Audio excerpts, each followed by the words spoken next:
السلام عليكم ورحمة الله وبركاته.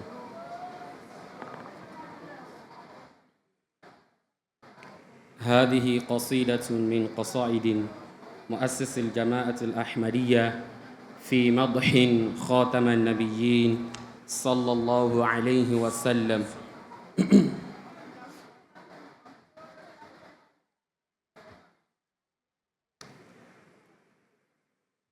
بك الحول يا قيوم يا منبع الهدى، فوفق لي أن أثني عليه وأحمدا. بك الحول يا قيوم يا منبع الهدى، فوفق لي أن أثني عليه وأحمدا. تتوب على عبدي يتوب تندما، وتنجي غريقا في الضلالة مفسدا. كبير المعاصي عند عفوك تافه، كبير المعاصي عند عفوك تافه، فما لك في عبد ألم ترددا.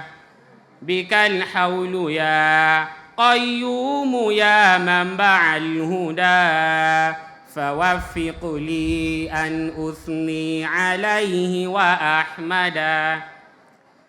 ونحن عبادك يا إلهي وملجئي، نخر أمامك خشية وتعبدا.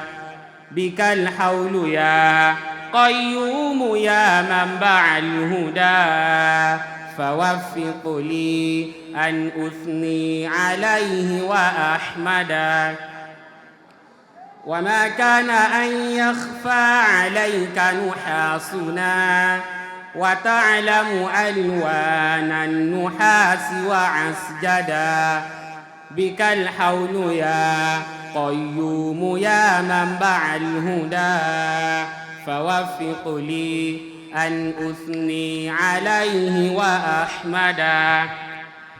فسبحان ربي خلق الخلائق كلها، فسبحان ربي خلق الخلائق كلها، وجعل كشيء واحد متبدا.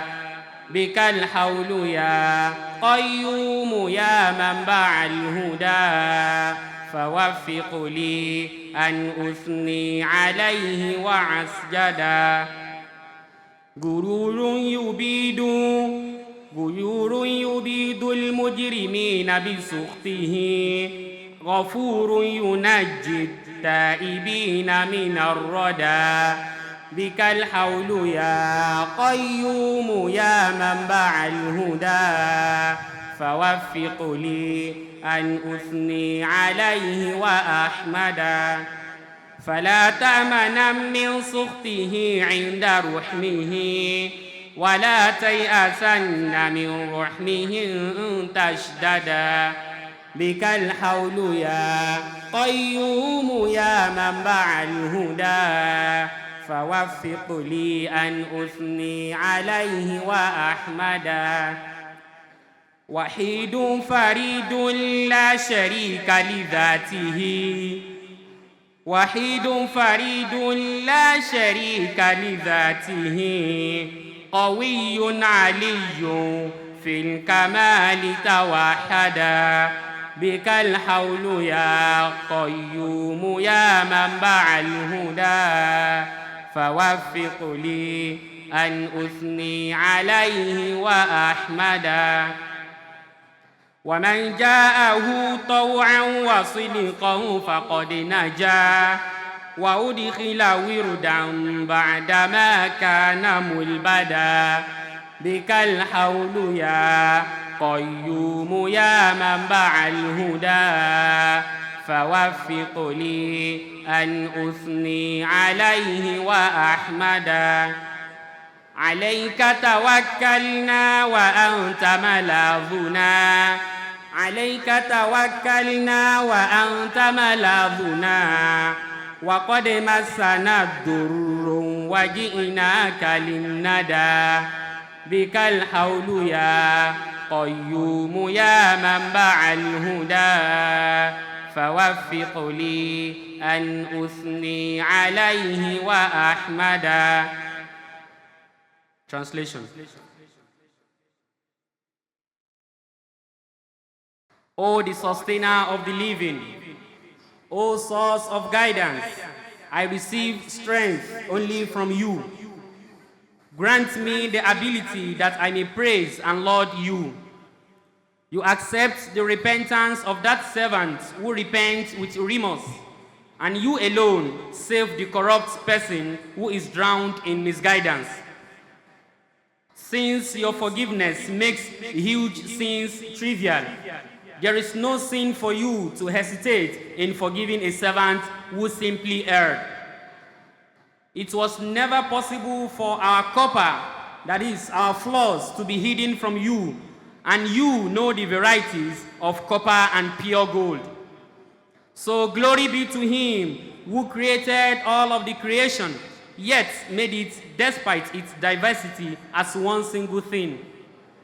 So do not feel safe from his wrath when he shows mercy, and do not despair of his mercy if he intensifies his treatment. And if he wills, he tests his creation with hardships, and if he wills, he gives them wealth, both newly acquired and inherited. He is the unique, the peerless one. There is no partner to his being. He is powerful, exalted, and singular in perfection.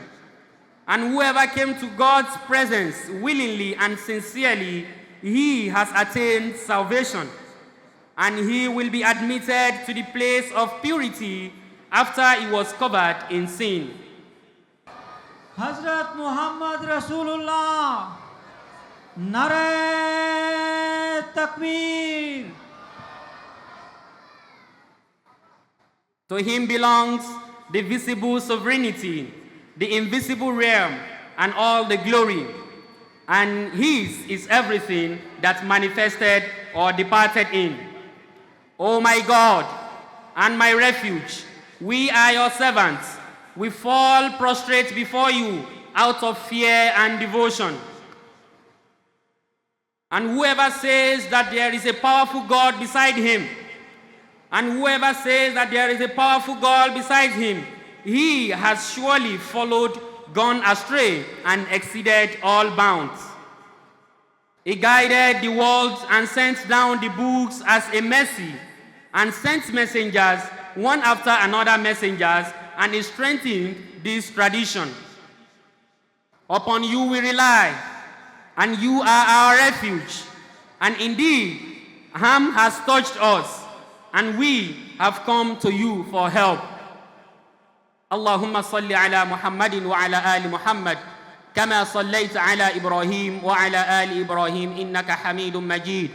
اللهم بارك على محمد وعلى آل محمد كما باركت على إبراهيم وعلى آل إبراهيم إنك حميد مجيد.